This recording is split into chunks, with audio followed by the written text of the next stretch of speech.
दोस्तों, हमें अपनी ज़िंदगी में कई बार सही होने के बावजूद भी चुप रहना पड़ता है। इसलिए नहीं कि हम उनसे डरते हैं, बल्कि इसलिए कि हम अपने रिश्तों की कदर करते हैं। क्योंकि कभी कभी चुप रहना बुज़दिली नहीं होती, यह तो समझदारी की पहचान होती है। अधिकतर आपने देखा होगा, घर में लड़ाई झगड़ों की असली वजह लोगों की जुबान होती है। जब इस कड़वी जुबान के द्वारा लोगों के रिश्ते टूट जाते हैं और उन्हें अपनों से बिछुड़ने का दुख सताने लगता है, तब एहसास होता है कि शायद मैं उस पल चुप रहा होता, लेकिन फिर पछताने से कुछ नहीं होता।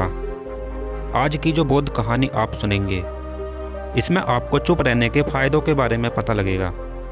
तो इससे पहले कि आप इस कहानी में खो जाएं, हमारे चैनल को सब्सक्राइब जरूर कर लें। एक नगर में एक मोहन नाम का व्यक्ति था, जिसकी बचपन से एक आदत थी। वह हमेशा लोगों को कुछ ना कुछ कहता रहता, लोगों को बिना वजह राय देता। तुम ये काम ऐसे नहीं बल्कि ऐसे करो, जिसकी वजह से लोग इससे दूरी बनाने लगे।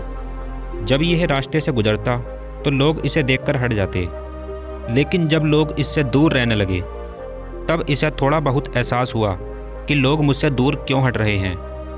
मेरे ज़्यादा बोलने की वजह से ही लोग मुझसे दूर भाग रहे हैं। फिर धीरे धीरे इसके अपने घर के लोग भी इससे दूरी बनाने लगे।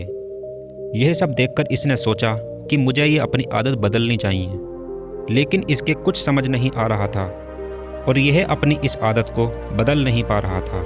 इस वजह से यह बहुत परेशान रहने लगा। एक बार उस नगर में एक महात्मा जी आए हुए थे, जो लोगों को अपना प्रवचन दे रहे थे। जब इसे महात्मा जी के बारे में मालूम हुआ कि महात्मा जी लोगों के दुख दूर कर देते हैं, वह हर किसी आदमी की समस्या का समाधान कर देते हैं, तो यह भी महात्मा जी के पास पहुंच गया।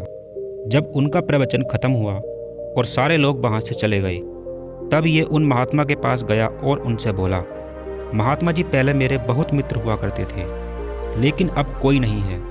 मेरे अपने घर वालों से बहुत अच्छे संबंध थे, लेकिन अब मुझसे कोई बात करना भी पसंद नहीं करता। और जब भी मैं किसी के पास बैठता हूँ तो कोई भी ज़्यादा देर तक मेरे पास टिक नहीं पाता। पहले मैं लोगों को बहुत राय मशवरा देता था, लेकिन अब तो कोई सुनना ही नहीं चाहता। मुझे पता है कि मेरे ज़्यादा बोलने की वजह से लोग मुझसे दूर भागते हैं, तो क्या मैं बिल्कुल बोलना बंद कर दूँ? हे महात्मा, कृपया आप मुझे मेरी इस समस्या का समाधान बताएं। तो महात्मा जी ने उससे कहा, तुम अपनी इस आदत को एक दिन में तो नहीं, लेकिन धीरे धीरे ख़त्म कर सकते हो।